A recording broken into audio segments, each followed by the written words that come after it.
સહજાત્મ સ્વરૂપ પરમ ગુરુ જ્ઞાની ગુરુ શ્રીરાજ પ્રભુજી શરદ પૂર્ણ શશી સમા લઘુરાજ રૂડી વાદળી રૂપ બોધ જળ ભારે નમ્યા સંસાર સાગરમાં મુમુક્ષુ ક્ષીપ સમમુખ ખોલતા ને મંત્ર જળ બિંદુ ગ્રહી રચતા જીવન મુક્તાલતા પુનીત એ ગુરુવાર્યના પદ પંકજે મુજ શિર નમે દુર્લભ મનોહર સંત સેવા વિરહતી કાંઈ નહીં ગમે એ જ્ઞાન મૂર્તિ હૃદય સ્ફુરતી આંખ પૂરતી આંસુથી નિર્મળ નિરંજન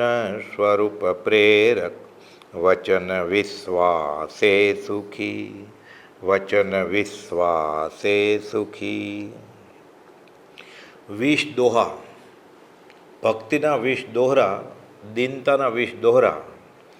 કુપોદવે 534માં પત્રમાં પ્રભુશ્રીજી ઉપર પત્ર પાઠવ્યો. તેમાં લખ્યું છે કે વિશેષ અનુપ્રેક્ષા કરતાં આ 20 દોહા ગુણાવૃત્તિનો હેતુ છે. જીવ આગળ વધી શકે અને કર્મની નિર્જરા કરતો કરતો જીવ સમ્યક દર્શન પાવે અને છૂટે. પણ કોની આજ્ઞા લેવાની, એટલે આજ્ઞાનું મહત્ત્વ અને પ્રવેશક 20 દોહા શરૂ કરતાં પહેલાં, યમ નિયમ શરૂ કરતાં પહેલાં, ક્ષમાપનાનો પાઠ કે સ્મરણ મંત્ર શરૂ કરતાં પહેલાં કોણે આપી છે આજ્ઞા અને આજ્ઞાનું મહાત્મ્ય શું છે? જૈનેતરમાં શાસ્ત્રમાં વાત છે, જીર્ણાણામ કુણંતાણમ સવપી મોક્ષ કારણમ. એટલે જિનેશ્વર ભગવાનની આજ્ઞા પ્રમાણે જે કંઈ થાય નાનામાં નાની ક્રિયા એ મોક્ષનું કારણ છે. અને સુંદર અપી સ્વબુદ્ધિએ સવ ભવની બંધણમ. ગમે તેટલું સારું લાગે, ઉત્કૃષ્ટ ત્યાગ લાગે, પણ પોતાની બુદ્ધિએ સ્વચ્છંદે તે કર્યું હોય તો તે ભવ બંધનનું કારણ થાય છે, ભવ ભ્રમણનું કારણ થાય છે. સુંદર અપી સ્વબુદ્ધિએ સવ્વ ભવનિબંધણમ. સંત ચરણ આશ્રય વિના સાધન કર્યા અનેક. અનંતકાળના પરિભ્રમણમાં આજે બધું જ કર્યું છે ધર્મના નામે. વિદ્યાભ્યાસ, શાસ્ત્ર અધ્યયન, વ્રત સેવ્યા છે, તપ કર્યું છે, ઊભો તપ્યો છે તડકામાં, અંગૂઠા પકડીને ઊભો છે, આતાપના લીધી છે, ભસ્મ લગાકર ભટક્યો, પણ સમકિત નવી લયું રે લોલ. ઉર્ધ બાહુ કરી ઊંધો લટકે, ભસ્મ લગાકર ભટકે, સમકિત નવી લયું રે લોલ, તે તો રૂલ્યો ચતુર્ગતિ માય. એટલે સંત ચરણ આશ્રય વિના સાધન કર્યા અનેક લેખે લાગતા નથી. આપણે સાવ સહેલું છે. સંતના કહેવાથી મારે પરમ કુપોલદેવની આજ્ઞા માન્ય છે. એ જળબુદ્ધિ જીવ, સંત વિના છૂટવાનો માર્ગ કોણ બતાવશે? સંત વિના અંતની વાતનો અંત આવતો નથી. આજ્ઞા વગર શાસ્ત્ર વાંચે તો વાડમાં હાથ નાખતા કાંટા વાગે એવું થાય, અને આજ્ઞા વગર ક્રિયા કરે તો સ્વચ્છંદ બમણો થાય, અને રોકે જીવ સ્વચ્છંદ તો પામે અવશ્ય મોક્ષ. અને કાયા ક્લેશ કરી કરેલ તપનું હલકું ફળ સંસાર પર રૂપ આવે છે. એટલે સાસા ક્રિયાયા ફલવતી. તાપસ તપ તપે, બાળ તપ કરે, હઠયોગી તપ કરે, ફળ તો મળે, ઉત્કૃષ્ટ દેવલોકમાં જાય, 9માં ગ્રેવ્યક સુધી જાય, પણ છૂટવાનું કારણ ન બને. એક પુણ્ય પ્રકૃતિ બાંધવાનું કારણ છે, એક નિર્જરા ઘાતિયા કર્મ અને મારવાનું કર્મ છે. આટલો ફરક છે. આ બાજુ નાનામાં નાની ક્રિયા પણ જ્ઞાનીની આજ્ઞાએ થાય છે, અને આ બાજુ તપ તપે છે તો પણ જીવને છૂટવાનું કારણ બનતું નથી. માયા રહી જાય છે, સ્વચ્છંદ રહી જાય છે, અસદ અભિમાન રહી જાય છે, અને આજ્ઞા વગર કરવામાં આવે છે ધર્મ સમજીને. કુપદે લખ્યું છે, દુર્બલ દેહ ને માંસ ઉપવાસી જો છે માયા સંગ્રહ તો એ ગર્ભ અનંત લેશે, બોલે બીજું અંગ્રે, પેલું આચરંગ, બીજું સુઈ ગળાંગ.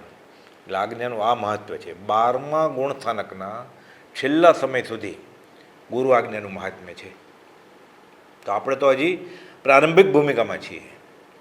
એટલે ગુરુની આજ્ઞા વગર કે ભગવાનની આજ્ઞા વગર શાસ્ત્ર વાંચવા એ પણ ગુરુ અદત્ત અને તીર્થંકર અદત્ત કહેવાય છે. 3 નમસ્કાર કરી વિનયપૂર્વક ભાવથી વંદન કરી પછી શાસ્ત્ર અધ્યયન શરૂ કરવાનું.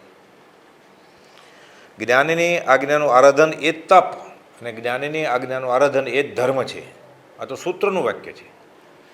જ્ઞાનીની આજ્ઞાનો આરાધક અંતર્મુહૂર્તમાં પણ કેવળ જ્ઞાન પામે. ઇતિહાસના પાને ઘણા દાખલાઓ છે. જૈનમાં માસ્તુષ શિવભૂતિ મુનિ, નવકાર મંત્ર યાદ રહેતો નહોતો. કાંઈ વાંધો નહીં, શ્રદ્ધા છે, આજ્ઞામાં છે, મારુષ માતુષ આટલો મંત્ર કરજે. એ મારુષ માતુષમાંથી માસ્તુષ થઈ ગયું. પણ મનમાં શું હતું? મારા ગુરુએ જે મને આજ્ઞા આપી છે તેનું હું આરાધન કરું છું અને છૂટવા માટે કરું છું. છૂટી ગયા, કેવળ જ્ઞાન થઈ ગયું. પ્રભુશ્રીજી એક દાખલો આપતા સમજાવવા માટે કે બંધાયેલો કેવી રીતે છોડી શકે, પોતે છૂટ્યો હોય તો બીજાને છોડી શકે. એક રાજા અને એક શાસ્ત્રીજી શાસ્ત્રો સમજાવે, પછી કે આ 6 મહિનામાં આનું અધ્યયન કરાય તો જીવ મોક્ષ પામે. રાજા સદાચારી વિચાર કરે છે કે મારે જે જિજ્ઞાસા હતી એ જ મને મળી ગયું. અધ્યયન કરે છે, 6 મહિના પૂરા થઈ ગયા, તદપી કછું હાથ હજુ ન પહેર્યો, કંઈ હાથમાં આવતું નથી. વિમર્શણમાં મુકાણા કે બધું ખોટું જ હશે, મારી કાંઈ ભૂલ હશે, ગુરુજીની તો ભૂલ હોય નહીં. એવામાં ફરતા ફરતા કોઈ અવધૂત યોગી આવે છે, સંત, આત્મજ્ઞાની સંત. એને મળે છે કે મને તો એક પંડિતે આવી રીતે કહેલું કે આ શાસ્ત્ર વાંચવાનું હું નિયમપૂર્વક આનું અધ્યયન કરતો હતો, પણ કાંઈ મને જણાતું નથી એવું કંઈ. આ તો જ્ઞાની હતા, કાંઈ વાંધો નહીં. કે ક્યાં છે એ સંત? તો બતાવે કે હજી તો અહીંયા જ છે ક્યાંય, ગામની ભાગોળે કે ક્યાંક નાની એવી ઝૂંપડી કે મઢી બાંધીને રહેતા હશે. ફલાણા દિવસે આટલા વાગે રાત દરબારમાં હું પણ આવીશ, તું તો હશે જ, એ સંતને લઈ આવજે. પછી આપણે નક્કી કરીએ કે કેમ તું ન છૂટ્યો. રાજાએ છે, પહેલાં સંતે છે અને આત્મજ્ઞાની સંતે છે. બેને બાંધ્યા થાંભલે, એક બાજુ રાજાને બાંધ્યા અને એક બાજુ આ કહેવાતા શાસ્ત્રીજીને બાંધ્યા. પછી શાસ્ત્રીજીને કહે છે હવે આને છોડો તો રાજાને. શાસ્ત્રીજી કેવી રીતે છોડે? કે પહેલાં મને છોડો તો હું એને છોડું. રાજાને કહે છે તમે તો વાંચ્યું, હવે તમે એને છોડો. રાજા કહે હું તો આમે એની પાસે છૂટવા ગયેલો, હું કેવી રીતે છોડું? તો બંધાયેલો કેવી રીતે છોડે? રાજા પણ સમજી ગયા, પહેલાં પંડિતે સમજી ગયા અને પછી આજ્ઞાનું આરાધન કરવા માંડ્યા. એટલે આજ્ઞાનું આરાધન એ કોની? જ્ઞાની પુરુષની આજ્ઞા. નિર્દોષ નરનું કથન માનો તે જેણે અનુભવ્યું. વિતરાગ દેવનો ધર્મ જે સમજાવે એવા સદગુરુ, એટલે સતદેવ, સતગુરુ અને સદધર્મ, આની શ્રદ્ધાને જૈનમાં સમ્યક દર્શન કહેવાય છે. આપણે માટે એ સાવ સહેલું છે. કૃપાદેવ દેવ, પ્રભુશ્રીજી ગુરુ, અને કૃપાદેવે જે માર્ગ વચનામૃતમાં પ્રકાશ્યો મૂળ માર્ગ એ પ્રભુશ્રીજીએ બતાવ્યું. એટલે દેવગુરુને ધર્મ સમ્યક દર્શન કેટલું સહેલું કરી દીધું પ્રભુશ્રીજીએ. કોને માટે? જે આજ્ઞામાં રહે એને માટે. કોની આજ્ઞામાં રહે? પ્રભુશ્રીજી કહેતા અમે નહીં, અમે ગુરુ થતા નથી, અમે ગુરુ બતાવીએ છીએ. બ્રહ્મચર્યજી આ જ કર્યું. અંબાડી હાથી ઉપર શોભે, ગધાડા ઉપર નહીં. કોઈ એને ગુરુ કહે ને, કોઈ એમ કે તમારી આજ્ઞા પ્રમાણે હવે હું વાંચવા માંડ્યો છું, તમારી આજ્ઞા પ્રમાણે હું મંત્ર સ્મરણ કરવા માંડ્યો છું. એટલે બ્રહ્મચારીજી લખે, વાત તો બરાબર છે, આનંદની વાત છે, તમે નિત્યક્રમમાં આજ્ઞા ભક્તિ કરો છો, પણ શબ્દ વાપરવામાં ઉપયોગ રાખવો મહત્ત્વનો છે. એમ કરીને સમજાવે કે આજ્ઞા એ આત્મજ્ઞાની ગુરુએ જે આપ્યું હોય એ, અને એ તોડવામાં આવે તો એનું ભયંકર ખરાબ ફળ આવે. મેં સૂચન કે ઉપદેશ રૂપે કાંઈ તમને કહ્યું હોય, હું કોઈને આજ્ઞા આપતો નથી, પણ મને જ્ઞાનીએ જે આજ્ઞા આપી છે હું કહીને બતાવું ખરો. પછી બ્રહ્મચારી સમજાવે. એટલે બ્રહ્મચારીજીએ કોઈને આજ્ઞા આપી નથી. એ રીતે પ્રભુશ્રીજી કહેતા. પ્રભુશ્રીજી તો ભગવાનની માના ગુરુ હતા. દેવા માતાને શ્રાવકના વ્રત લેવા હતા તો કૃપાલદેવે કહ્યું મોટા મહારાજ આપશે, અને દેવા માતાએ લીધા. એટલે ભગવાનની માતાનો ગુરુ પ્રભુશ્રીજી એ કહે છે અમે ગુરુ થતા નથી, ગુરુ બતાવીએ છીએ. એટલે અધ્યાત્મનો માર્ગ જ્યાં અનંતકાલથી જીવ મૂંઝાય છે, ફસાય છે, અને જે લેવા માટે નીકળ્યો છે એ પ્રાપ્ત કર્યા વગર રખડે છે, એનો ઉકેલ પ્રભુશ્રીએ કેવી સરળ રીતે અપાવી દીધો. લૂંટમ લૂંટ કર્યો માર્ગ, મૂળ માર્ગ સાંભળો જીનનો. અમે લૂંટમ લૂંટ કરીએ છીએ કે લૂંટો. શિર ધર્મ જોખમ ધારીને સદગુરુ કૃપાબળ ફરવે. અને કેટલું સહેલું. અમે ગુરુ થતા નથી, ગુરુ બતાવીએ છીએ. જવાબદારી કુપોલદેવની. અમે એણે કહ્યું એ તમને કહીએ છીએ. બ્રહ્મજી કે અમે તો ટપાલી છીએ, મારે મારું કાંઈ કહેવું કરવું નથી, એણે કહ્યું છે એ જ. હું કપૂરનો વૈત્રો, સુગંધી પામું, હું લઈયો લખું, એણે કહ્યું છે તમને કહીને બતાવું. એટલે અધ્યાત્મ મારે કેટલો સહેલો થઈ જાય, જોખમ બધું નીકળી જાય. નહીં તો ગુરુનો ગ્રહ તો બહુ ભારે છે. બધા ગ્રહોમાં મોટામાં મોટો ગુરુ ડૂબે જલ્દી. પુસ્તકનું પુસ્તકમાં જ રહે છે પ્રભુજી કહેતા, અને કરેલ સાથે આવે. ના, મારી મેળે હું બધું વાંચી લઈશ લાઇબ્રેરીમાં જઈને. તો લાઇબ્રેરીમાં બધું જ છે, પુસ્તકમાં બધું જ છે આત્મા વિશે. આત્મા ઉપર પીએચડી થઈ શકાય, પણ આત્મજ્ઞાન માટે ફક્ત ક્ષયોપશમ કામ ના આવે. એ તો ગુરુની આજ્ઞાથી એ ક્ષયોપશમ વાપરે તો સોનામાં સુગંધ. નહીં તો પ્રભુજી કહેતા ખોપશમે જ્ઞાન નહીં. એટલે મનમાં આ જડબે સલાક ઠસી જાય કે આજ્ઞાનું મહત્ત્વ કેટલું છે. પછી જીવ ગોળ અને ખોળની પરીક્ષા કરતાં શીખે, એટલે જ્યાં ત્યાં માથા ન ભરાઈ જાય. અને આપણે તો એ કરવાનું નથી. પ્રભુજીએ હીરો પારખીને આપી દીધો છે આપણને, એટલે આપણે ક્યાં શોધવાનું જ છે. એટલે કહેતા તારી વારે વાર થઈ જાય તૈયાર. અને કુપોદે કોલ આપ્યો છે કે પંચમકાળ કાંડું પકડવા આવશે, અમે એનો ઈલાજ કરશું. તમે ખાલી 6 આની મહેનત કરો, અમે 10 આની ભેળવી દઈશું. એ તો રડે છે આપણા કલ્યાણ માટે. દવાની દુકાને જઈ પોતાની મેળે કે દવાવાળાને પૂછીને દવા લઈ લે.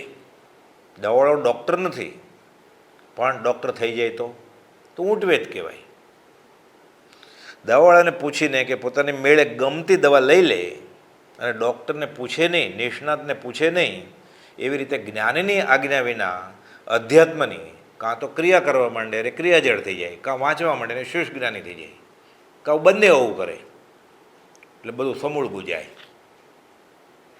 પછી અતો ભ્રષ્ટ થઈ જાય, પોથી પંડિત. જીવ નિયમ પાળે તેથી અંતર કોમળ થાય અને અંતરશુદ્ધિ થાય, અને પછી અધ્યાત્મનો બોધ ઝીલવા માટે તૈયાર થાય. ભલે નાનામાં નાની આજ્ઞા હોય જ્ઞાનીની, પણ એ આજ્ઞા પ્રમાણે કરે.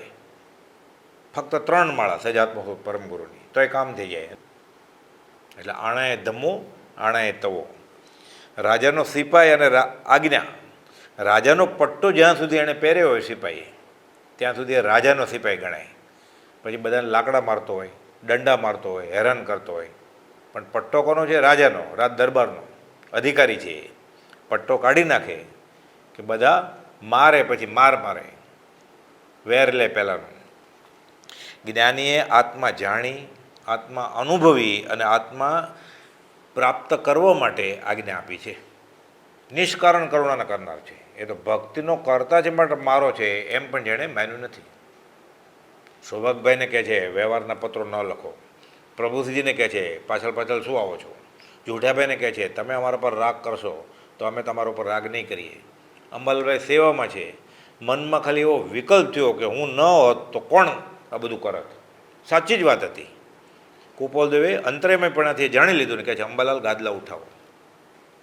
ભક્તિનો કરતા છે માટે મારો છે એ પણ જેને નથી. આવા ગુરુ નિષ્કારણ કરુણાના કરનાર, ફક્ત ઉદય પ્રયોગે બોધ આપે છે. સ્વરૂપ સ્થિત, ઈચ્છા રહિત, વિચરે પૂર્વ પ્રયોગ.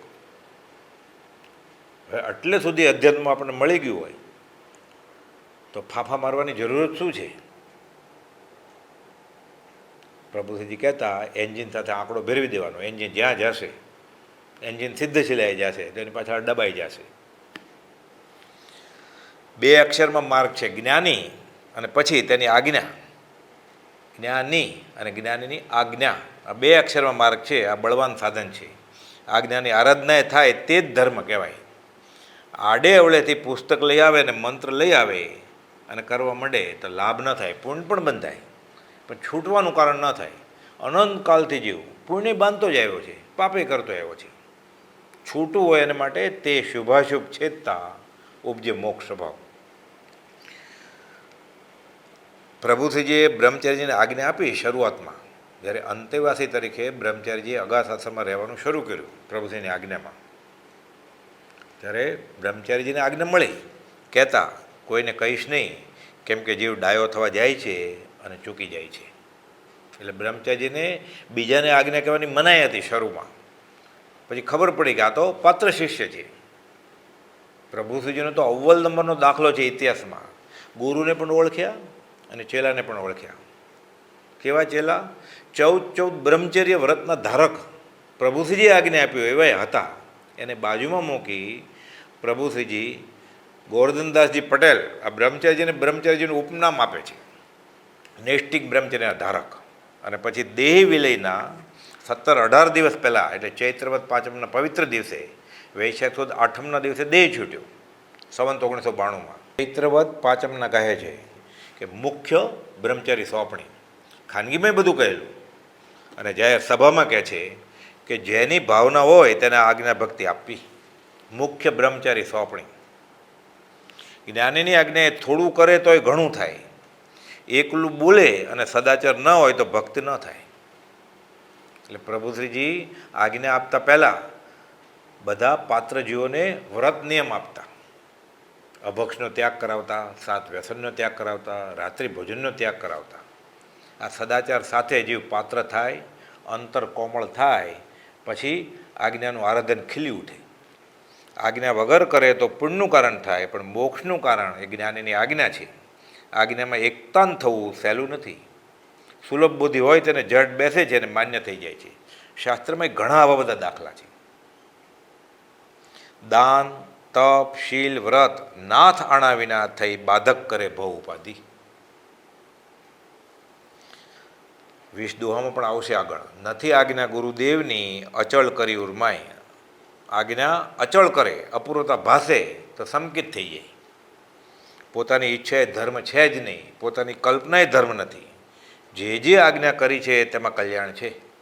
એટલે અમુક આજ્ઞા નાની, અમુક મોટી, મને આ માફક ન આવે, મને આ માફક આવે, એમ નહીં. એ ગુરુને જે લાગે કે આ શિષ્ય માટે કઈ દવા બરાબર છે ભવરોગ મટાડવા માટે, એ નાળ તપાસીને જે દવા આપી, આ દવા ભવરોગ મટી જાય. બીજી કલ્પના થાય તે સમાવવી અને વૃત્તિ આજ્ઞામાં રાખવી. પોતાને સારું લાગે તે કરવામાં અનંતકાળ ગયો. ગોપાલદેવ કહ્યું છે જગતને રૂડું દેખાડવાય અનંતકાળ ગયો, બીજાને રંજિત કરવામાં અને બીજાથી રંજિત થવામાં અનંતકાળ ગયો. એક ભવે આત્માનું રૂડું થાય એવું કે કરે. પ્રભુશ્રીની ભાષામાં તો લોક મોકે પોક, તો કામ થાય. હજુ કલ્યાણ થયું નહીં, કેમ? સ્વચ્છંદથી બધું કર્યું. રોકે જીવ સ્વચ્છંદ તો પામે અવશ્ય મોક્ષ. પામ્યા એમ અનંત છે, ભાગ્યું જીન નિર્દોષ. સ્વચ્છંદ રોકવા જીવ ધર્મના સાધનો પણ કરે, પણ પોતાની મેળે કરે તો પછી છૂટવાનું કારણ ના થાય. યમ નિયમ જપ તપ તદપી કછું હાથ ન પહેર્યો એવું થાય, અને સૌ સાધન બંધન થયા, પછી રહ્યો ન કોઈ ઉપાય એવું થાય. હવે રામબાણ ઔષધ લાગુ ન પડે, ગુરુની આજ્ઞા ન પાડે તો બીજી કોઈ દવા એને ભવભ્રમણથી છોડી શકે એમ નથી. એટલે આ શિશુ રેડ્યું હોય એવી શ્રદ્ધા થવી જોઈએ કે મારે આજ્ઞાનું મહાત્મ્ય અવધારી અને પછી આજ્ઞાનું આરાધન કરવું છે. આજ્ઞા પ્રાપ્ત થાય તો જ્ઞાનીનો એનો ઉપકાર વેદાય અને પાત્ર જીવને જ આજ્ઞા પ્રાપ્ત થાય. બધાને આજ્ઞા પણ પ્રાપ્ત ન થાય. કાન આપણો ખેંચીને સાચી વાત કોણ કરે? મહત પુણ્ય હોય ત્યારે જ્ઞાની ખીજાય, જ્ઞાની ઠપકો આપે, જ્ઞાની કાન ખેંચે. જ્ઞાનીની આજ્ઞા ઉઠાવવી એ ભવજલ ધરવાનું ઉત્તમ કારણ ગણ્યું છે. ગમે ત્યાં બેઠા તે પાળી શકાય છે. એકવાર આજ્ઞા મળી ગઈ પછી મંદિરમાં ન બેઠો હોય, મઠમાં ન બેઠો હોય, ગુરુના ચરણ પાસે ન હોય, પણ આજ્ઞા આરાધતો હોય તો કામ થઈ જાય. અને જે કોઈ તે આજ્ઞા ઉપાસે છે તે અવશ્ય કલ્યાણને પામે છે. પરમ કૃપાળુદેવે વચનામૃત 491માં આજ્ઞાનું આ મહાત્મ્ય બતાવ્યું છે કે ના હું યમ નિયમ વ્રત જપ કરી લઉં તો, હું શાસ્ત્રો વાંચી લઉં તો ના. કેવું મહાત્મ્ય બતાવ્યું છે. દ્વાદશાંગીનું સળંગ સૂત્ર એમ ટાંકી અને કૃપાળુદેવે લંબાણપૂર્વક સમજાવ્યું છે. વચનામૃત 491. સર્વ દુઃખથી મુક્ત થવાનો અભિપ્રાય જેનો થયો હોય, મારે ભવભ્રમણથી છૂટવું છે, તે પુરુષે આત્માને ગવેશવો. પણ આત્માને ગવેશતા કેવી રીતે આવડે? આત્મા તો નિરંજન નિરાકાર અરૂપી વસ્તુ છે, અગમ અગોચર. અને આત્માને ગવેશવો હોય તેણે યમ નિયમ આદિ સર્વ સાધનનો આગ્રહ અપ્રદાન કરી સત્સંગને ગવેશવો તેમજ ઉપાસવો. સત્સંગની આજ્ઞા બધાને જ છે, સદાચારની આજ્ઞા બધા જીવોને છે. એટલે આપણે હવે સત્ય વ્રત લેવું હોય કે મારે ખોટું બોલવું નથી તો કાર્તિકી પૂનમ સુધી ખમવાનું નથી. સદાચારની આજ્ઞા બધા જીવોને અનંત જ્ઞાનીઓ આપતા જ ગયા છે અને આપતા જ રહે છે. એટલે સત્સંગ ઉપાસવો, સત્સંગની ઉપાસના કરવી હોય તેણે સંસારને ઉપાસવાનો આત્મભાવ સર્વથા ત્યાગવો. પોતાના સર્વ અભિપ્રાયનો ત્યાગ કરી મને આ બરોબર લાગે છે, મને આ મારા માટે યોગ્ય લાગે છે, હું એટલું વાંચી લઉં, હું સિદ્ધાંતનો બોધ વાંચી લઉં એટલે મને આત્મા શું એ ખબર પડી જાય, પછી હું વ્રત જપ કરીશ બધું. મને આત્મા બતાવો પછી હું અધ્યાત્મમાં આગળ વધીશ તપ કરીને. એ તપ કરે, જ્ઞાનીની આજ્ઞા વડે તપ કરે, પછી જ આત્મા દેખાય. ત્યાં સુધી રખડવાનું જ થાય નહીં. પોતાના સર્વ અભિપ્રાયનો ત્યાગ કરી પોતાની સર્વશક્તિએ તે સત્સંગની આજ્ઞાને ઉપાસવી. તીર્થંકર એમ કહે છે કે જે કોઈ તે આજ્ઞા ઉપાસે છે તે અવશ્ય સત્સંગને ઉપાસે છે. એમ જે સત્સંગને ઉપાસે છે તે અવશ્ય આત્માને ઉપાસે છે, અને આત્માને ઉપાસનાર સર્વ દુઃખથી મુક્ત થાય છે. દ્વાદશાંગીનું સળંગ સૂત્ર. એટલે આજ્ઞાનું આ મહાત્મ્ય છે. અને સત્સંગ એ સર્વ જીવો માટે આ કાળમાં સહેલામાં સહેલો ઉપાય છે, ભક્તિ અને સત્સંગ. અને આ કાળમાં એનો જોગ નથી સત્સંગનો. જ્ઞાનીની આજ્ઞા ઉઠાવવી એ ભવજળ તરવાનું ઉત્તમ સાધન છે. હવે આજ્ઞા, પ્રત્યક્ષ પુરુષની આજ્ઞા એટલે શું? કુપાવદેવે અને અધ્યાત્મના બધા પુસ્તકમાં કે જ્ઞાની પુરુષની આજ્ઞા, પ્રત્યક્ષ પુરુષની આજ્ઞા. પ્રત્યક્ષ એટલે પ્રતિ અક્ષ, આંખની સામે. આ વ્યાકરણની દ્રષ્ટિએ, ભાષાની દ્રષ્ટિએ ખરેખર પ્રત્યક્ષ એટલે જેણે આત્મા હાંસલ કર્યો છે એ આત્મજ્ઞાની. એ આપતા અને પ્રાપ્ત. પ્રાપ્ત એટલે જેણે આત્મા હાંસલ કર્યો છે, અને આપતા એટલે જેનો મોક્ષ માર્ગમાં વિશ્વાસ કરવા યોગ્ય છે.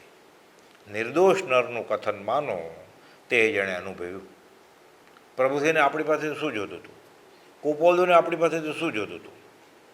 જૈન સાધુ તો ધર્મલાપ કરીને ભિક્ષા લેવા આવે, શ્રાવક તો હાથ જોડી માથું નમાવી પ્રેમથી આપે. કુપોલદેવ રળ્યો રોટલો ખાતા હતા, એને કંઈ આપણી પાસે જોતું નહોતું. પ્રભુજીજી નહીં, લોકો પાસેથી કંઈ જોતું નહોતું, ફક્ત કુપોલદેવનો માર્ગ ફેલાવો હતો. એમ તો આચાર્યની ગાદી મળતી હતી, એ ઠુકરાવી અને એ સર્વસંગ પરિત્યાગી સાધુ આખી જિંદગી કુપાલદેવનો માર્ગ, કુપાલદેવની આજ્ઞાની પ્રભાવના કરવામાં ભેગ ધર્યો. પત્રસુધાના 1227માં પત્રમાં, જૂનામાં 992મો પત્ર છે, એમાં પ્રત્યક્ષ પુરુષ એટલે શું, આજ્ઞા કોણ આપે એ અંગે લંબાણપૂર્વક વિવેચન બ્રહ્મચારીએ કોઈ જિજ્ઞાસુભાઈને સમજાવ્યું છે. એ જોઈએ આપણે.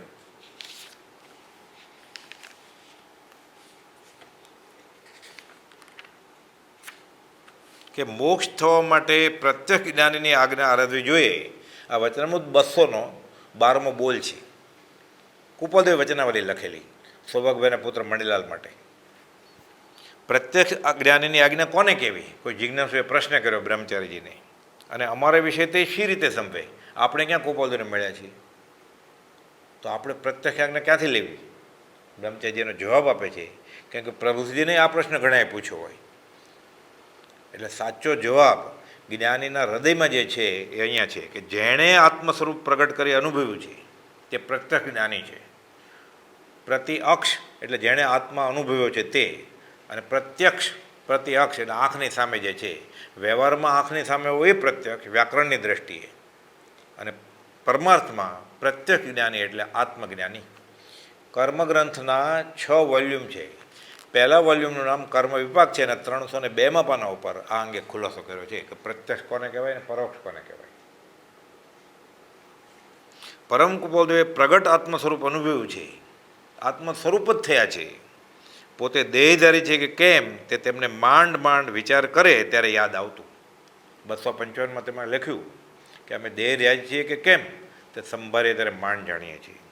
તેવા પ્રત્યક્ષ જ્ઞાનીની આજ્ઞા પરમ પૂજ્ય પ્રભુજીને પ્રાપ્ત થઈ.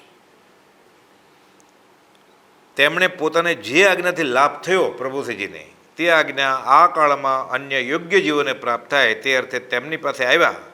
તેમને તે પ્રત્યક્ષ પુરુષની આજ્ઞા જણાવી, એટલે કુપોલદેવની આજ્ઞા જણાવી, અને પોતે તે ન હોય ત્યારે યોગ્ય જીવોને જણાવવા અંત વખતે મને આજ્ઞા કરી.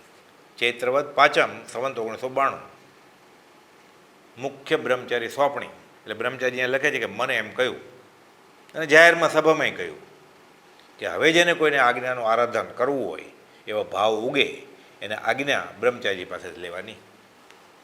આટલાથી પ્રથમ પ્રશ્નનું સમાધાન થશે. હવે આપણને એમ થાય આપણે બ્રહ્મચારીને ક્યાં મળ્યા છીએ, એટલે મગન બાપા વાત કરતા અને જાહેરમાંય અમુક એ સમયના મુમુક્ષુ નોંધ્યું છે, કાગળ ઉપર પણ ચડ્યું છે. બ્રહ્મચારીને કોકે પૂછ્યું કે હવે તમારા પછી કોણ, એટલે બ્રહ્મચારીએ કપાળ કૂટેલું કોણ. પણ એ આજ્ઞા જે કુપાવદેવે પ્રભુશ્રીને આપેલી, પ્રભુશ્રી જે બ્રહ્મચારીને આપેલી, એ આજ્ઞા શું આપેલી અને જે છૂટવાનો કામી હોય એને શું કરવું, એ કુપાવદેવ પ્રભુશ્રીજી બ્રહ્મચારીજી આપતા જ ગયા છે. એટલે આજે પ્રત્યક્ષ સામે આવીને કુપાવદેવ ઊભા રહે કે ભગવાન મહાવીર ઊભા રહે, તો નવું કંઈ કહેવાનું નથી. એ કોઈ 3 કાળમાં મોક્ષ માર્ગનો પંથ. આટલાથી પ્રથમ પ્રશ્નનું આપને સમાધાન થશે એમ હું ધારું છું. તે પ્રત્યેક જ્ઞાનની આજ્ઞા તમને પ્રાપ્ત થઈ છે, આ જિજ્ઞાસુને લખે છે. તો આપણને પણ પ્રત્યેક જ્ઞાનની આજ્ઞા પ્રાપ્ત થઈ જ છે. અને છૂટવું હોય તો છૂટવાના કામીને કોઈ બાંધવાનો નથી. રોજ મંગલાચરણમાં તો આપણે બોલીએ છીએ 2, 3, 4, 5 વાર, અહો સત્પુરુષના વચનામૃત મુદ્રા. અને આ સત્શાસ્ત્ર એ જ સત્સમાગમ.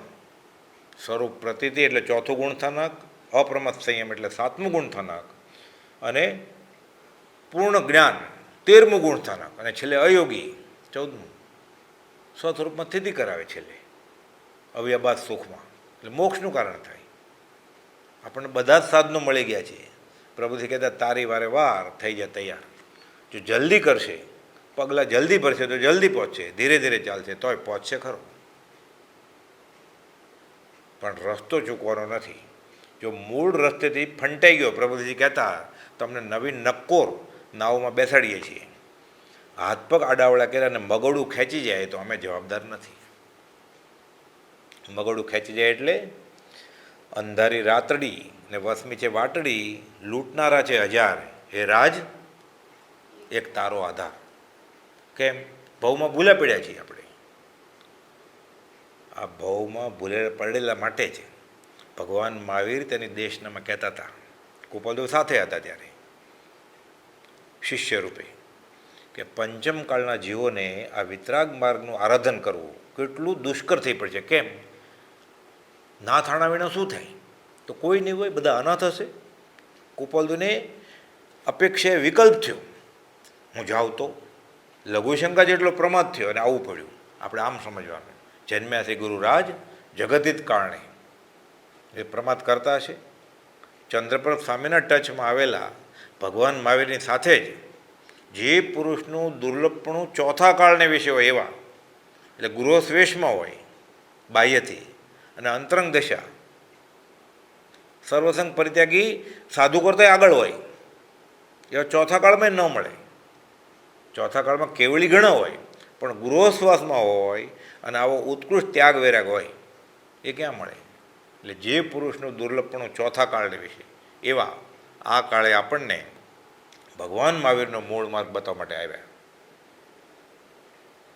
જન્મ્યા શ્રી ગુરુ રાજ જગતિત કારણે, કરવા આમ ઉદ્ધાર વારી જાવ વાણી.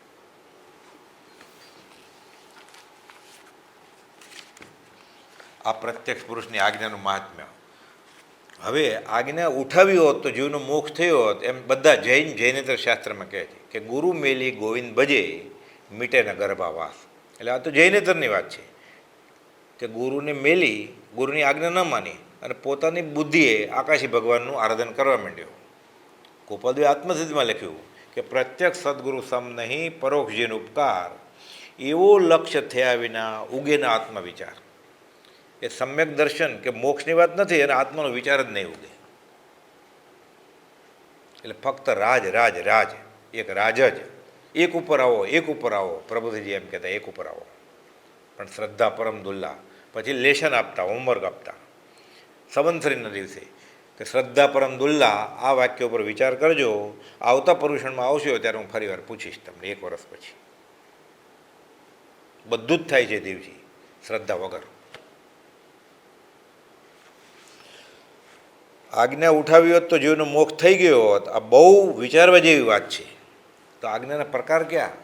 બ્રહ્મચારીજીએ લંબાણપૂર્વક પત્ર સુધામાં 538માં પત્રમાં સમજાવ્યું છે. 538મો પત્ર જૂની પત્ર સુધામાં 660મો પત્ર, નવી પત્ર સુધામાં, પાના નંબર 768.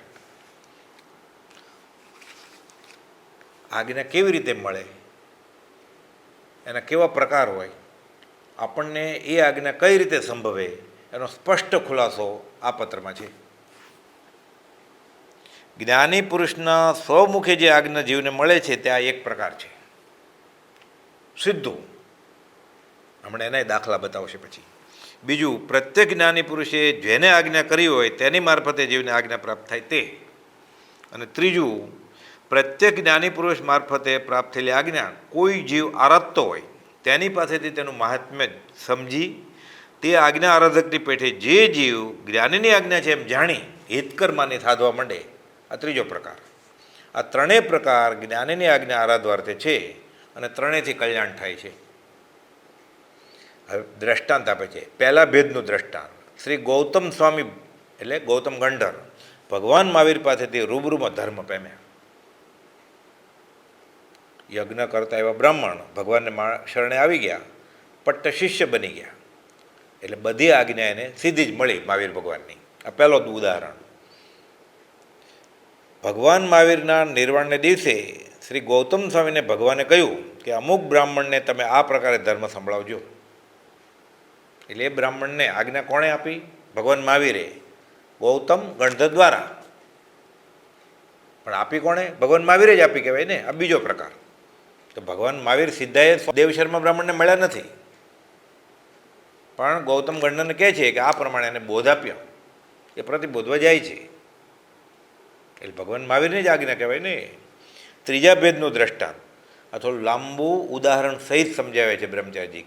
લચ્છી અને મલ્લી નામના ક્ષત્રિયો કૌરવો અને પાંડવો જેવા જ તેના યુદ્ધમાં આ મહાવીર સ્વામીના સમયમાં યુદ્ધ થયેલું. ચેડા મહારાજાના પક્ષમાં એક વણાક નટવર નામનો શ્રાવક રાજા ભક્તિવાળો હતો. હતો રાજા, પણ શ્રાવક ધર્મ અંગીકાર કરેલો અને ભક્તિભાવવાળો સદાચારી. તેને મોટા રાજા એટલે ચેડા મહારાજાના હુકમ થવાથી યુદ્ધમાં ઉતરવાનું થયું. તે 2 ઉપવાસ કરી, એક દિવસ પાણું કરે અને ફરી 2 ઉપવાસ કરે, આવી તપશ્ચર્યા કર્યા કરતા હતા. પારણાના દિવસે હુકમ મળ્યો, નોટિસ આવી કે તમારે લડાઈમાં જવું પડશે. હવે પારણું કરીને જવું કે ઉપવાસ ચાલુ રાખવા, આ લડાઈનું કામ છે. તો તપશ્ચર્યા સાથે કરીએ તો ઓછો બંધ પડે ને. એટલે પારણાના દિવસે હુકમ મળ્યો એટલે તેણે વિચાર્યું કે પારણું કરીને પાપ કરવા જવા કરતાં ત્રીજો દિવસ ઉપવાસનો છે એમ ગણી નાખું, 2ને બદલે 3 ઉપવાસ કરું. એ વિચાર તેણે ગુરુ આગળ જણાવ્યો કે 2 ઉપવાસ થઈ ગયા છે, મને મોટા રાજાનો હુકમ મળ્યો છે કે મારે લડાઈને મોરચે જવાનું છે, તો ત્રીજો ઉપવાસ ધારી લઉં. એટલે ગુરુએ તેને ઉપવાસની સંમતિ આપી, પોતાની મેળે નથી કરવા માંગતા. અહીંયા આજ્ઞાનું મહાત્મ્ય, અહીંયા પણ આજ્ઞાનું મહાત્મ્ય જ છે પાછું. અને જણાવ્યું કે યુદ્ધમાં એમ લાગે કે હવે દેહ વિશેષ ટકે તેમ નથી, ત્યારે સારથીને કહીને રથ એકાંતમાં હંકાવી બાજુમાં લઈ લેવો, રથ નીચે ઉતરી જમીન પર સ્વસ્થ સૂઈને મંત્રનું આરાધન ભક્તિ કરવા માંડવાની. સજાત્મ સ્વરૂપ પરમ ગુરુ, સજાત્મ સ્વરૂપ પરમ ગુરુ. ત્યારે કાંઈ પુસ્તકો લઈને લાંબી પોળી વાત થાય નહીં, સૂત્ર સિદ્ધાંતનો અર્થ થાય નહીં, ત્યારે વ્યાકરણ ગોખવા ન બેસાય. શંકરાચાર્યજી કહે છે કે સંપ્રાતે સન્નિધિ કાળે મા કરું દુકુદ કરણે, ત્યારે વ્યાકરણ ન ગોખાય. ત્યારે જ્ઞાનીની આજ્ઞાનું આરાધન મનમાં કરાય, અથવા બીજા કોઈ એવા હોય સહચારી સત્સંગી તો એ બોલે ને સંભળાય. સંભળાતું હોય ને સંભળાવવાનો તાકાત હોય તો, નહીં તો મનમાં આરાધન કર્યા કરવાનું. સ્વસ્થ થઈને મંત્રનું આરાધન ભક્તિ કરવી, તે વાત તેનો સારથી પણ સાંભળતો હતો. આ રાજાનો સારથી તેણે પણ વિચાર્યું કે રાજા કરે મારે પણ આખર વખતે કરવું, કેમ કે રાજા જો મરાઈ જાય યુદ્ધમાં તો સારથી ક્યાંથી બચવાનો, એ તો સાથે જ હોય. પછી યુદ્ધમાં ગયા બધા. રાજા એનો સારથી રથમાં બેસીને જાય છે. સામે લડવા આવેલા પ્રથમ ઘા કરવા કહ્યું, ત્યારે આણે ના પાડી. કોણે? આ શ્રાવક રાજાએ, કે હું તો માત્ર મારો બચાવ કરવાનો છું. તેથી પહેલા માણસે તો શૂરવીરપણું બતાવવા ખાતર 5 બાણ રાજાને, 5 બાણ તેના સારથીને અને 5 બાણ ઘોડાઓને માર્યા. પણ રાજા કાંઈ બચાવ કરી શક્યા નહીં. રાજાને આમે ખબર હતી બચાવ કરી શકે એમ હોય તો રાજાને લડવું તો હતું જ નહીં. ખાલી મોટા રાજાએ હુકમ કરેલો એટલે આવેલા રણ મેદાને, ગુરુની આજ્ઞા લઈને આવ્યા છે. તપશ્ચર્યા ચાલુ છે, ત્રીજો ઉપવાસ છે. અને મરણ પ્રમાણે તેવા બાણ જાણી તેણે સારથીને રથ એક બાજુ નદી તરફ લઈ જવા કહ્યું કે આ રથ બાજુમાં લઈ લે, હવે આપણે કંઈ જીવી શકીએ લાંબો કાળ એવું છે નહીં. તેણે તે પ્રકારે કર્યું. ત્યાં જઈને રથમાંથી ઉતરીને ઘોડાના બાણ તેણે કાઢ્યા, તો તે ઘોડા પ્રાણરહિત થઈ ગયા. લોહીનો ફુવારો ઉડે એટલે ઘોડા બધા ઢળી પડ્યા. તેવી જ પોતાની દશા થશે એમ જાણી નદીની રેતીમાં તે રાજા સૂઈ ગયો. ગુરુએ કહેલું કે બાજુએ જઈ આ સ્મરણ મંત્રનો અને ભક્તિનો આરાધન કરવા માંડવાનું. એટલે રાજા સૂઈ ગયા. સારથીએ પણ તે કરે તેમ કરવા માંડ્યું. સારથીએ નિયમ લીધેલો કે મને કંઈ ધર્મનું ભલે ખબર નથી, પણ રાજા કરે મારે કરવું.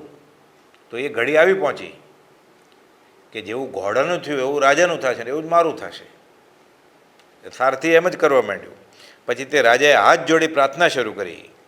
તે દાસને પ્રાર્થનાને એવું કંઈ આવડતું નહીં, એણે ક્યાં કંઈ વાંચ્યું હતું, એણે ક્યાં કોઈ ગુરુ ધરે હતા. પણ એવા ભાવ કરે કે હે ભગવાન, હું તો કંઈ જાણતો નથી, પણ આ મારા રાજા જ્ઞાનીની કહેલું કંઈ કરે છે અને તેવું જ મારે પણ કરવું છે. એટલે મારે જ્ઞાનીની આજ્ઞાનું આરાધન કરવું છે, પણ મને કંઈ આવડતું નથી, પણ મારા રાજાને એના જ્ઞાની ગુરુએ આજ્ઞા આપી છે, તો એને હજો એ મને હજો. મને આવડતું નથી પણ તેને હો તે મને હો, એવી ભાવના તે કરવા લાગ્યો. પછી તેણે બાણ પોતાની છાતીમાંથી ખેંચી કાઢ્યા. કોણે? રાજાએ.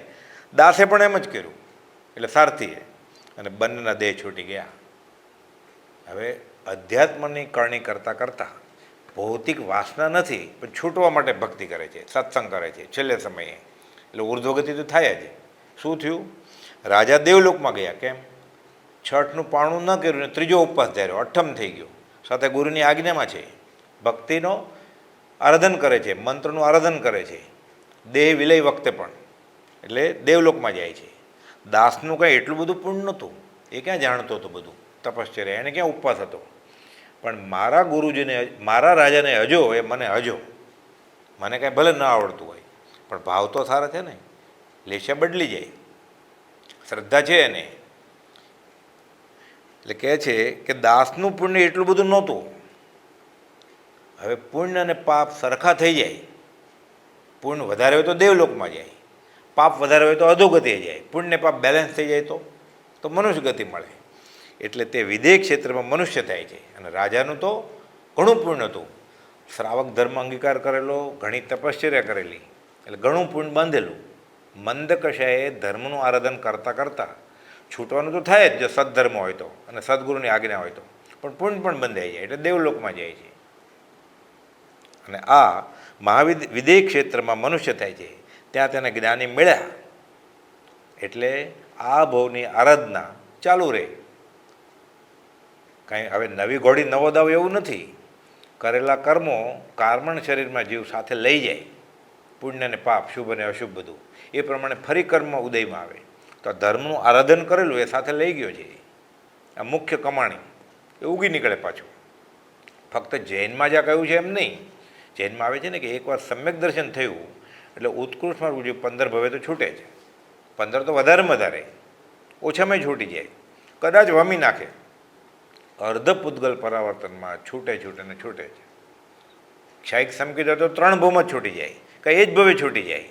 કદાચ ક્ષાયિક સંકિત થાય એ પહેલાં જો જુગલિયાનું આયુષ્ય બાંધ્યું હોય તો 4 ભવ થાય. અત્યારે શ્રેણિક રાજા ક્ષાયિક સંકિતના ધણી ભલે અધોગતિએ ગયા છે, આવતી ચોવીસમાં તીર્થંકર થવાના છે, એવું શ્રી કૃષ્ણનું છે. એટલે એકવાર સંકિતની છાપ લાગી એટલે જીવ છૂટવાનો જ. જૈનેતરમાં પણ આ કહ્યું છે, ભક્ત બીજ પલટે નહીં, જો જોગ જાય અનંત, ઊંચ નીચ ઘર અવતરે, અંતે સંતના સંત. કર્મ બંધાઈ ગયા એવા તો ભોગવે, પણ પછી તો એ ઉદયપૂર્વક ભોગવે છે, થાય ભોગથી દૂર, એ લેપાય નહીં એમાં.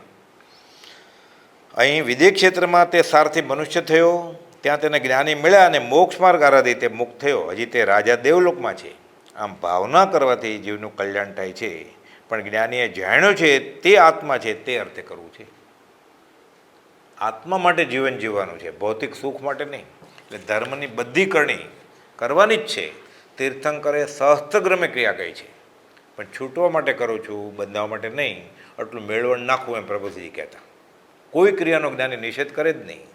કુપોલદેવે ત્યાં સુધી કહ્યું છે કોઈ શુદ્ધાશુદ્ધ કરણી કરતો હોય તો પણ નિષેધવી નહીં, પણ અવસર મળે અને પાત્ર જેવું હોય તો એને સમજાવવું કે સાચો રસ્તો કયો છે. એટલે આ ત્રણેય પ્રકાર. હવે આપણને આ આજ્ઞા કેવી રીતે મળે? આ વણાક નટવરને એને ગુરુએ આપી, સારથીને રાજાએ કરે એટલે રાજાને હજોય મને હજો એટલે એનું કામ થઈ ગયું. તો આપણને આવી આજ્ઞા કંઈ મળી છે પહેલા પ્રકારે, બીજા પ્રકારે કે ત્રીજા પ્રકારે? જો પહેલા પ્રકારે મળી હોત તો જીવ છૂટી ગયો હોત, બીજા પ્રકારે મળી હોત તોય છૂટી ગયો હોત, ત્રીજા પ્રકારે મળી હોત કે મળી હશે એણે કર્યું નથી આરાધન. 166માં પત્રમાં કુપોલદેવે કહ્યું છે કે જીવને સત મળ્યા નથી અને મળ્યા તો સત શ્રદ્ધા નથી. એટલે ન મળ્યા બરાબર જ નહીં. શાસ્ત્રમાં તો છે આ જીવ તીર્થંકરના સમોવથણમાં જયો છે. બ્રહ્મચારીજી એક જિજ્ઞાસુને લખે છે કે સમોવસણમાં તીર્થંકરની સાચા રત્નોથી આ જીવે પૂજા કરી, એમ કલ્યાણ મંદિર સ્તોત્રમાં છે. પણ શું થયું, એ કોની પૂજા કરે છે અને શા માટે કરે છે એને ખ્યાલ નહોતો.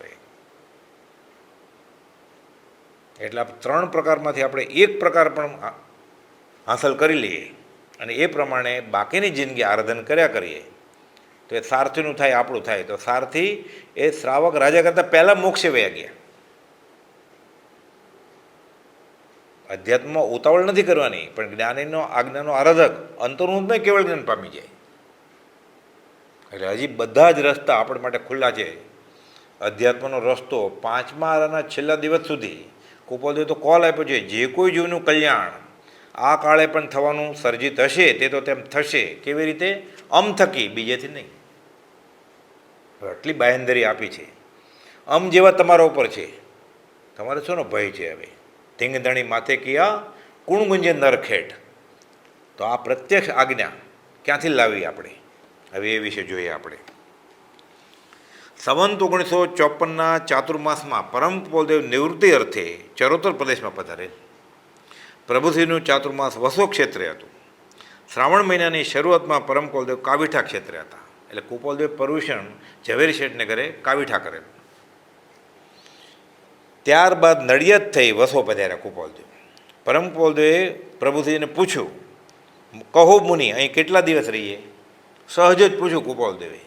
એટલે પ્રભુશ્રીજીને મુંબઈ સિવાય અન્ય કોઈ ક્ષેત્રે અઠવાડિયાથી વધુ સમાગમ પ્રાપ્ત થયેલ નહીં. ચરોતરમાં મુંબઈમાં પ્રભુજી સંવંત 1949માં આવેલા ત્યારે સમાગમ થયેલો. મુંબઈ પેઢીએ રોજ જતા ચીજપોકલીના ઉપાશ્રયથી, એટલે 1 કલાકનો સમાગમ રોજ મળતો. પણ અઠવાડિયાથી વધારે બીજે કોઈ ક્ષેત્રે મળ્યો નહોતો. અને કુપોલદેવ સામેથી પૂછે છે. એટલે પ્રભુજીજી કહે છે 1 મહિનો. કુપોલદેવ મૌન રહ્યા. એટલે શું? સંમત, એગ્રીડ.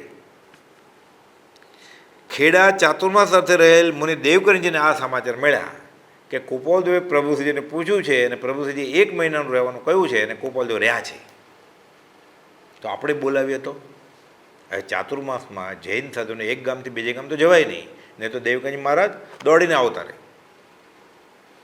એટલે દેવકંજીને આ સમાચાર મળતા તેઓએ પણ કુપોલદેવને ખેડા સમાગમ અર્થે આવવા વિનંતી કરવાનું ઠેર્યું. એ વિચારે છે કે હું એક પત્ર લખું તો, વિનંતી કરું તો પ્રભુશ્રીજીની વિનંતી માને, મારી કેમ ન માને? હવે તો આજ્ઞામાં છે દેવકંજી મહારાજે. પણ અંબાલાલભાઈએ કહ્યું કે એ મુજબ પત્ર લખો. અંબાલાલભાઈનો ક્ષોભપશમે ઊંચો અને વિચક્ષણતા વાપરી કે એમ કહો કે ચાતુર્માસ પછી અમને સમાગમનો લાભ આપો. એટલે શું થાય? બધાને લાભ મળે. નહીં તો પાછા ચાતુર્માસ દરમિયાન કુપોલદેવ વસોથી ખેડા વયા જાય તો પ્રભુશ્રીજી કેવી રીતે આવે? એટલે અંબાલાલભાઈ શીખવાડ્યું કે બધાને લાભ થાય એવી રીતે એ ભાવાર્થનો પત્ર લખો. દેવકંજી મહારાજે એ પ્રમાણે લખ્યું. ચાતુર્માસ પછી સમાગમનો લાભ આપે તો બધાને લાભ થાય એ ભાવાર્થનો પત્ર પરમ કુપોલદેવ પરત્વે મુનિ દેવકરજીએ લખ્યો. પરમ કુપોલદેવે પ્રભુશ્રીને પૂછ્યું કે મુનિશ્રી દેવકરજીને પત્ર કોણે લખ્યો કે અમે આવી રીતે અહીંયા 1 મહિનો રહેવાના છીએ, નિવૃત્તિ અર્થે આવ્યા છે, હજી રોકાણ લાંબુ કરવાના છીએ? એ પ્રભુશ્રીજીને કહ્યું કોણે? અંબાલાલભાઈએ. પણ અંબાલાલભાઈનો બચાવ કરવા માટે, કેમ કે કુપોલદેવ બહુ કડક હતા, એટલે કહે છે મેં જ કહેલું. એમ નથી કહેતા કે અંબાલાલભાઈ અમને શીખવાડેલું. પ્રભુશ્રીજીએ અંબાલાલભાઈનું નામ ન આપતા કહ્યું કે મેં પત્ર લખ્યો હતો. કુપોલદેવ બોલ્યા ધીરેકથી, આ બધું કામ અંબાલાલનું છે, તમારું નથી. પણ અંબાલાલભાઈને પ્રભાવ ન કરવી છે, એટલે એ રીતે ગુનો નથી. પણ પ્રભુશ્રીજીના ભાવ કેવા છે કે અંબાલાલભાઈને ગોપાલદેવ પરમટ ઠપકો ન આપે. આ ક્ષેત્રે પરમ કુલદેવે પ્રભુશ્રીજીને જણાવ્યું કે જે કોઈ સામાન્ય મુમુક્ષુ ભાઈઓ તેમજ બહેનો તમારી પાસે આત્માર્થ માટે સાધન માગે તેને આ પ્રમાણે આત્મહિતના સાધન બતાવવા. ક્યાં? 20 દોહાનું આરાધન, ક્ષમાપનાનો પાઠ, યમ નિયમ, સજાત્મ સ્વરૂપ પરમગુરુ મંત્રની 3 કે 5 માળા, અને બીજા નિયમો છે કે 7 વ્યસનનો ત્યાગ, 7 અભક્ષનો ત્યાગ, રાત્રિભોજનનો ત્યાગ, અને 7 વ્યસન તો ખાસ જુવા, આમિષ, મદિરાદારી, આહેટક, ચોરી પરનારી, એ સપ્ત વ્યસન દુઃખદાયી, દુરિત મૂળ દુર્ગતિ કે જાય. એટલે આ તો છોડવું જ પડે. પ્રભુજી જો આ ન નિયમ લે, આવો સદાચાર ન હોય તો ભક્તિ ઉગે કેવી રીતે? એ તો કહેતા કે કડકાઈથી જો આ બધા નિયમો પાળવામાં આવે, સદાચાર સેવામાં આવે, તો આજ્ઞા ભક્તિનું ફળ અલ્પ સમયમાં થાય છે. પછી કહેતા અમે તે આજ્ઞા આરાધીએ છીએ, જેની અમને દ્રઢ શ્રદ્ધા છે તે અમે તમને આજે સ્પષ્ટ અંતકરણે ખુલ્લા શબ્દમાં કહીએ છીએ. કાંઈ અમારે છુપાવવું નથી. અમને જે આપ્યું છે બધું તમને આપી દઈએ છીએ. અમને આ કલ્યાણનું કારણ લાગે છે, અમે અનુભવ્યું છે, તમને આપીએ છીએ. પરમ કુલદેવની આજ્ઞા પ્રત્યે પરિણામપૂર્વક દ્રઢ શ્રદ્ધાથી ઉપાસના કરશો તો કલ્યાણ જ છે. પણ બધાને શું થાય? 20 દુઆ તો આવડે છે, યમ નિયમ તો આવડે છે, કેટલા વર્ષથી ગાય છે, આ તો સાંભળ્યું છે, એમાં બીજું નવું શું છે? એ પ્રકારના સામાન્યપણામાં ન કાઢી નાખતા આમાં કોઈ અલૌકિકતા રહી છે. આ ગોપાલદેવે આપ્યું છે. આ જેવું તેવું સાધન સામાન્યમાં કાઢી નાખવા જેવું નથી. આમાં અલૌકિકતા રહી છે એમ માની દ્રઢ શ્રદ્ધાથી આરાધન કર્યા કરવું. પછી આગળ કહેતા ભક્તિના 20 દોહરા, યમ નિયમને ક્ષમાપના, આ ત્રણેયમાં પ્રતિક્રમણ, આલોચના બધું જ આવી જાય છે. જીવને વિકલ્પ થાય. આ કંઈ સંસ્કૃતમાં છે, આ કંઈ અર્ધમાગધીમાં છે. આ તને સહેલી ભાષામાં સમજાય એટલે આ ભાષામાં આપ્યું છે. તો અવધનમાં તો ગોપાલદેવ 16 ભાષા બોલતા, તો અર્ધમાગધી કે સંસ્કૃતમાં લખી હોત તો પ્રાર્થના સરળ ભાષામાં સમજાય એ રીતે લખી આપ્યું. 20 દોરામાં આ જીવે ધર્મ શું શું નથી કર્યું, અને પછી આગળ આવશે યમ નિયમમાં શું કર્યું પણ લેખે ન લાગ્યું, એ બધું જણાવ્યું. અને ક્ષમાપનામાં તો એક જ લીટીમાં દેવશી રાયશી નહીં, ચૌમાસિક નહીં, સંવત્સરી નહીં, આગળ કરેલા પાપોનો પશ્ચાતાપ કરું છું. એટલે અનંતકાળનું પ્રતિક્રમણ એક સાથે આવી ગયું. સમજ પીછે સબ સરળ હે, બીનું સમજ મુશ્કેલ. એટલે આજ્ઞાનું મહાત્મ્ય વેદાય, જીવને અહોભાવ થાય. આજ્ઞા રુચિ સંકિત કયું છે, એ અહોભાવથી આજ્ઞાનું આરાધન કરે, પ્રસન્ન ચિત્તે કામ થઈ જાય જીવનું. પણ સદાચરણ જોઈએ છે. જો સદાચાર ન હોય, 7 વ્યસનનો ત્યાગ ન હોય, અભક્ષનો ત્યાગ ન હોય, તો લેખે લાગે નહીં. શ્રદ્ધા જ્ઞાન લયા છે તો પણ જો નવી જાય પમાયો રે, એટલે પ્રમાદ ન જાય. શ્રદ્ધા છે કે હું માનું છું, વંધ્ય તરુ ઉપમ ફળ પામે, સંયમ ઠાણજો ન આવ્યો રે. ઘેઘુર આંબો કેરી ન ઉગે તો વાંજ્યું ઝાડ. ત્યાગ ન ટકે વૈરાગ્ય વિના કરીએ કોટી ઉપાયજી, અંતર ઊંડી ઈચ્છા રહે તે કેમે કરીને જાયજી. આ તો જૈનેતરનું છે. નિષ્કુલાનંદજી મહારાજે લખ્યું છે કે વૈરાગ ન હોય, સદાચાર ન હોય, નીતિ નિયમથી આરાધન ન કરતો હોય, બાહ્ય ત્યાગ કરે, તપસી જાય લપસી. પછી આપણને સારું લાગે તે કરતાં કરતાં અનંતકાળ ગયો પણ કલ્યાણ થયું નહીં. હવે જ્ઞાનીની આજ્ઞામાં વર્તવાનું છે.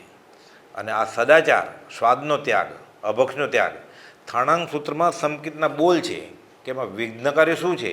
તો કે અવિનય, અહંકાર, અર્ધદગ્ધપણું અને રસલુબ્ધપણું. એટલે જીવને ભાવે છે, જીભને એ ખાવું છે. પછી ભક્ષ અભક્ષનો વિવેક નથી. આ ખવાય કે ન ખવાય, આ પીવાય કે ન પીવાય, એનો વિવેક નથી. ભક્તિ ફળે કેવી રીતે? શ્રાવકના 8 મૂળ ગુણ નથી. આલોચનામાં આવે ને સવારે ભક્તિમાં, નહીં અષ્ટમૂળ ગુણ ધારી, વિસંજુ સે દુઃખકારી.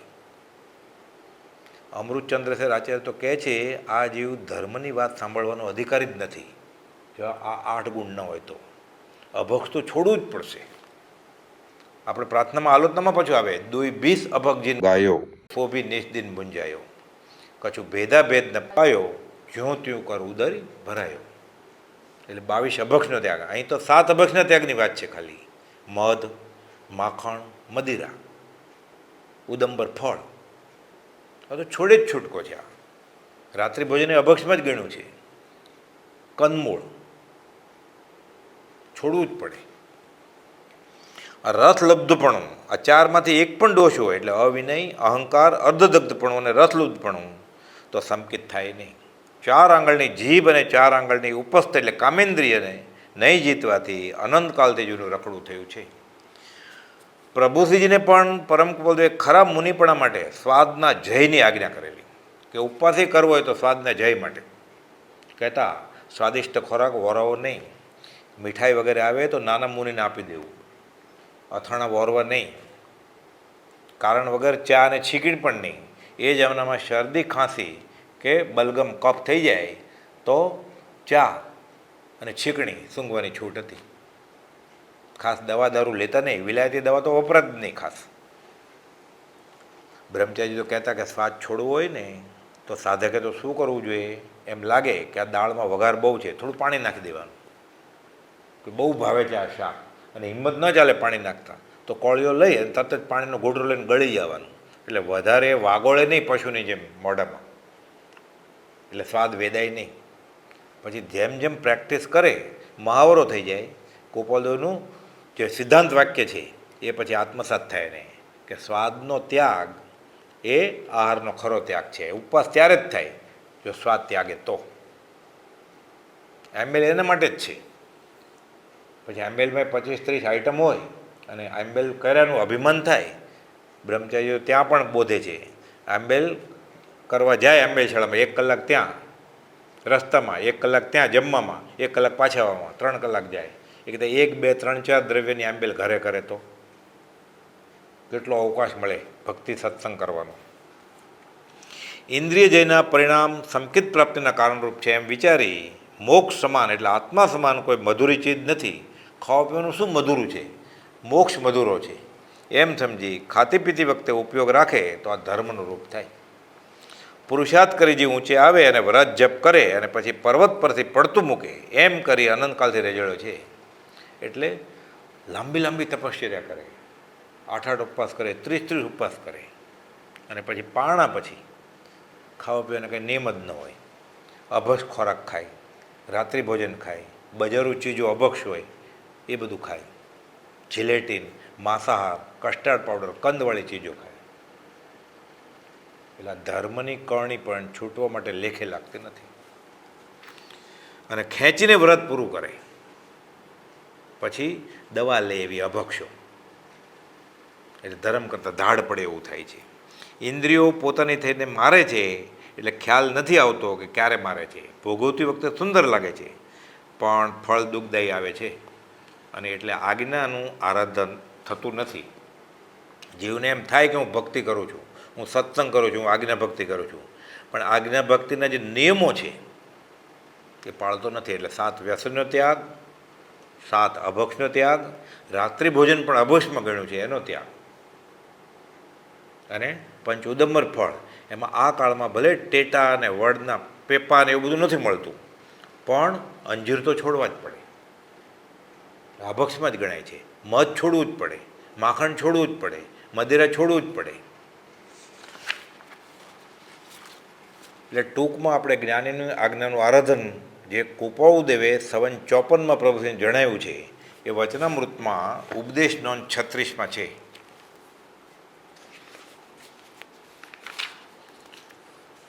કોઈ સામાન્ય મુમુક્ષુ ભાઈ બહેન સાધન માટે પૂછે તો આ સાધન બતાવવું. વચનામૃતમાં પાના નંબર 678, ઉપદેશ નોંધ 36મી, સંવત 1954, વસો ક્ષેત્રથી લખ્યું છે. 7 વ્યસનનો ત્યાગ: જુવા, આમિષ, મદિરાદારી, આહેટક, ચોરી પરનારી. લીલોતરીનો ત્યાગ જેટલી થઈ શકે એટલી. કંદમૂળનો ત્યાગ: બટેટા, કાંદા, લસણ, ગાજર, મૂળા, આદુ છોડવું જ પડે. અભક્ષનો ત્યાગ: 22 અભક્ષ છે, એમાં મુખ્ય જે 7 અભક્ષ ગણા છે માંસ, મદિરા, મધ, માખણ અને ઉદંબર ફળ, આ છોડવું પડે. રાત્રિ ભોજનનો ત્યાગ એટલે રાત્રિ ભોજન પણ અભક્ષમાં જ ગણાય છે. સર્વજ્ઞ દેવ અને પરમગુરુની 5-5 માળાનો જાપ. પછી કૃપાળુદેવે આ પ્રમાણે કહ્યું. પ્રભુશ્રીજીએ પછી તેનો ખુલાસો કરેલો છે કે સજાત્મ સ્વરૂપ પરમગુરુની 3 કે 5 માળા નિમિત્ત રીતે જે નિત્યક્રમમાં આપણે આત્મભાવના ભાવતા જીવ લે કેવળ જ્ઞાન રહે કે પરમગુરુ નિર્ગન સર્વજ્ઞ દેવ કરીએ એ તો નિત્યક્રમમાં, એ બરાબર. આજ્ઞા ભક્તિની જે વાત છે, 20 દુહા, યમ નિયમ, ક્ષમાપનાનો પાઠ અને સજાત્મ સ્વરૂપ પરમગુરુ મંત્રની 3 માળા, આટલું તો બેઝિક જરૂરિયાત છે આજ્ઞા ભક્તિમાં. જેટલું વધારે થાય આગળ આવશે આમાં કે સત સમાગમ અને સત્શાસ્ત્રનું સેવન, 6 પદનો પત્ર છે, આત્મસિદ્ધિ છે, વચનામૃતનું વાંચન છે, પત્ર સુધા, ઉપદેશામૃત, એ ના જ નથી, પણ આ પ્રાથમિક જરૂરિયાત છે. અને આ આજ્ઞાનું આરાધન કરતાં કરતાં જીવ અધ્યાત્મમાં આગળ વધે, સંકેતનું કારણ થાય. હવે 20 દુહા એ આપણે આજ્ઞાનું મહાત્મ્ય જોયું. હવે 20 દુહાનો રોચક ઇતિહાસ અને 20 દુહાથી પહેલેથી છેલ્લો દોહો આપણે ક્રમવાર લેતા જશું. એટલે પ્રભુજીએ આટલું બધું મહાત્મ્ય કેમ આપ્યું છે, કહેતા એ તો 1 વાર નહીં, 2 વાર નહીં, 1000 વાર કરે તો એ ઓછા છે. એ તો કહેતા હનુમાન ચાલીસા જેમ જાપ કરો છો, ગીતાના પાઠ કરો છો, એમ 20 દુહા કરો. પછી એ તો કહેતા ભક્તમર છે, દેવચંદ્રની વાણી છે, પણ 20 દુહા કોણે આપ્યા છે? એટલે કોણે આપ્યા છે બહુ મહત્ત્વની વાત છે આમાં અધ્યાત્મમાં. તો 20 દુહાની આજ્ઞા આપણને પરમ કૃપાળદેવે પ્રભુશ્રીજી મારફત પાઠવી છે. એટલે કૃપાળદેવે આપણને 20 દુહા કરવાનું કહ્યું છે.